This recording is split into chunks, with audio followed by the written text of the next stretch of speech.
You have reached review time with Imperial, and today's review is Power Book 3, Raising Kanan, Season 3, Episode 2. Subscribe to the channel, like the video, let's get into it. So, I'm a little late on the review for Episode 2.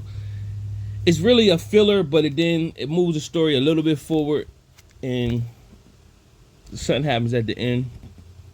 So, it's building up. You see where it's starting to create some things. So, at the beginning of the episode, you have Rock and Unique. Unique pretty much telling her, he been with her, kicking it with her for like the last 2 weeks. She ain't trying to let him in. She pretty much telling him, she ain't let nobody in. Only person get let in her house pretty much and get comfortable is Kanan when he decided to come home. Unique pretty much is saying like, hey, you need me to go talk to him or whatever. So while they're talking, someone breaks in, goons break in, masked up, cover them with pillowcases and take them off. They end up with Stefano. Stefano pretty much is talking his Italian talking about moolies and stuff like that. And, they got these cool nicknames. And he made reference to a nickname, Fat Cat, who was a well-known drug dealer in the 80s, 90s in Queens. So you could tell 50 Cent ties to that to bring that up. And Unique had a back and forth with him. Meanwhile, Stefano said he wanted to speak to Rock alone. Pretty much told Rock, listen, Sal Baselli is a problem for the mob organization, the Five Families, and they can't take out another boss, so they need an outside member to do it. Rock said pretty much she out the game, she done. They pretty much said the Five Families were banned with Sal to get you and your family out of here, and you don't need those problems, so you need to do this for us. Rock pretty much said, if I do this, I'm out. My mob problems is done.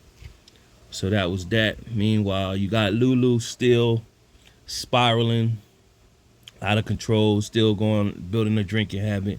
That's pretty much where he at. He had one other scene, or two other scenes where Marvin pretty much needed his help for Kate. He said he done, and then he had a scene with Juke where he pretty much apologized for Juke, for what he did to Juke. Meanwhile, at the club, Marvin got a chance to see that he can expand and open up and sell to some other people.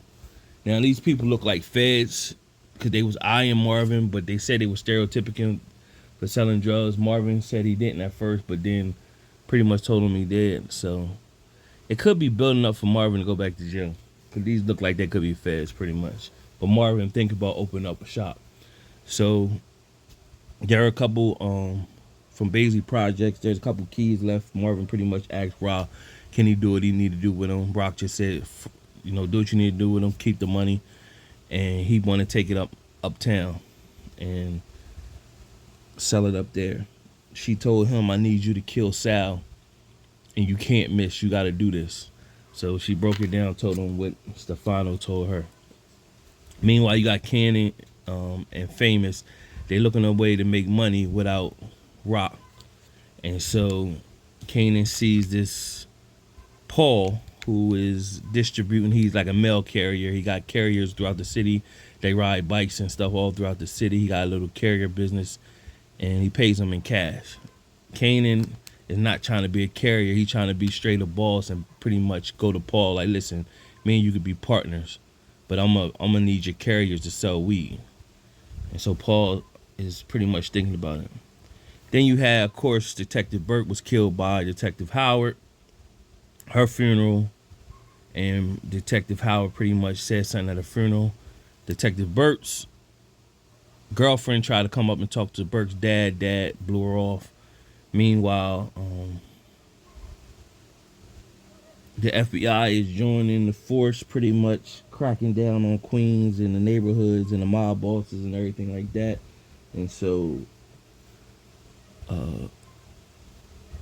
the task force is being placed to crack down on the crime. Meanwhile, Unique's girlfriend is worried about Ronnie, thinking he's real weird. Middle of the night, he's just sitting up looking at TV with no TV on in a dark room. So you can tell he got like real serial killer vibes. You see this a scene where Unique go out to a club. Ronnie is standoffish. He doesn't fit in, but he's disturbed. Could be because he spent time in jail. He got real serial killer vibes. So you're gonna see Ronnie's gonna be a Kanan. He's gonna be a problem. You already see they building that up for Ronnie. Meanwhile, Unique went to Stefano looking for the plug, pretty much saying Rock is out the game. Stefano asked do he believe she is. He said, well, at least she does right now. We don't know. Only time will tell. He's looking for Stefano to be his new plug. Stefano said, like, you gotta meet with the other families so they could co-sign you. He said, well, just lead me in the right direction.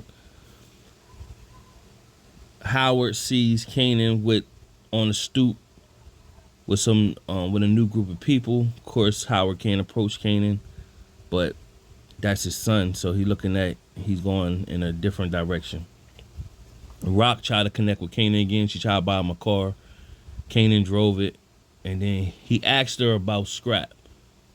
She still didn't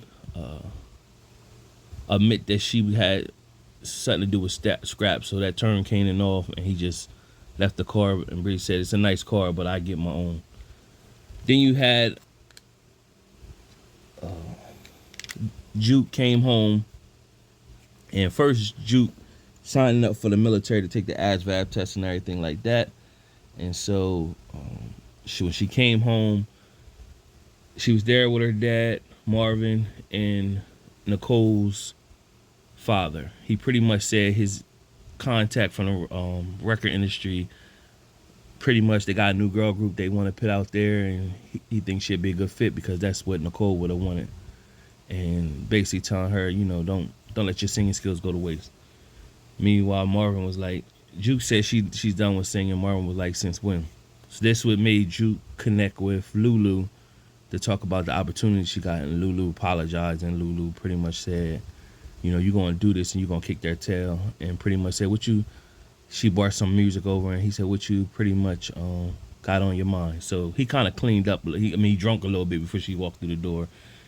His house looked like crap. For them to be people that were getting most money, they weren't living like it. They were still living in projects and all that type stuff. So it's funny that they didn't have the connects to expand. Although Rock did. Of course, she was able to expand and get her house outside of the city. But you should have got your peoples out as well. Nevertheless, that's, Rock went to Giuliano and Giuliano's cousin, pretty much saying she out the game. And Giuliano's cousin, he liked Rock and pretty much was speaking in Spanish. And Giuliano was saying she's dangerous, she's a problem. And of course, Rock understands Spanish and pretty much spoke back to him in Spanish. And he didn't know she spoke Spanish. And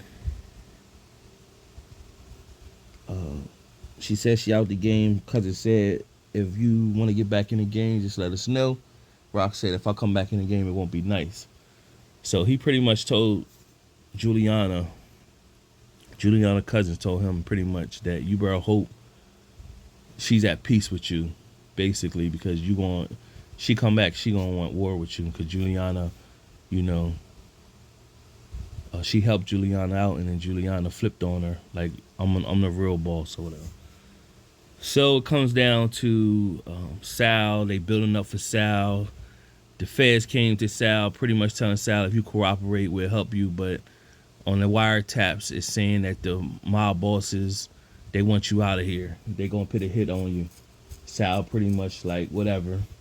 He got his son's, his grandson's christening, and the wife is pretty much saying, we got to make it there. So he used to build up he had a moment with his wife and confessing his love for his wife. So it's the build up for him to get killed. Meanwhile, Marvin steals a mail truck to go do this killing. Broad daylight, face off in the mailman suit. Marvin shows up with a silencer, looking real suspicious, and I was like, it's no way he's doing this. Sal's there with all his goons. They really not paying attention to Marvin because he got the mail uniform on, looking like he's just delivering mail. So when Sal comes out, hands the baby to his wife, or the wife's his grandson to his grandson's mom. Sal, they was all sitting there taking a picture. Marvin rolled on the back of him, blew his head out, and then shot one of Sal's men, killed him, and then ran up the steps back into the church, and then ran out the back. How you know where the back was? Who knows? When he got out the back, his guy was waiting for him in a mail truck. They drove off. So Sal's out of here, and that was pretty much the episode. So a decent enough episode. You see some build-ups happening. Subscribe to the channel, like the video, tune in for next week.